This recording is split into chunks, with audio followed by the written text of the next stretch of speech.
സാറെന്നെ ചതിക്കുമായിരുന്നില്ലേ?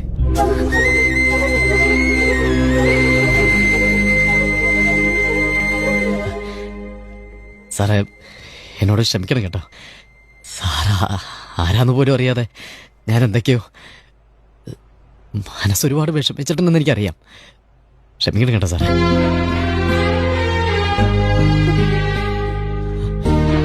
സാറേ, ഞാൻ ജീവിതത്തിൽ ആരോടും കള്ളം പറഞ്ഞിട്ടില്ല സാറേ. അതുകൊണ്ട് തന്നെ ഏതാ കള്ളം എന്താ കള്ളം അറിയാൻ മേലാണ്ടായി.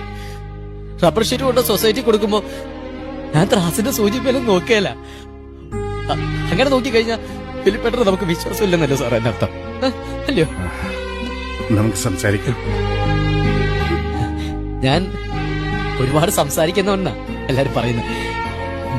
പക്ഷെ ഇപ്പൊ എനിക്ക് സംസാരിക്കാൻ പറ്റുന്നില്ല സാറേ. ഞാൻ ഒരുപാട് സ്വപ്നങ്ങൾ കാണുന്നവനൊന്നും അല്ല സാറേ. ജീവിതത്തില് ഒരു മോഹമായിരുന്നു ഇത്. അതാ തകർത്ത് കളഞ്ഞത്. സാറേ, ഇനി ഞാൻ സാറിനെ വിഷമിപ്പിക്കാനൊന്നും ഒരിക്കലും വരികയല്ല കേട്ടോ.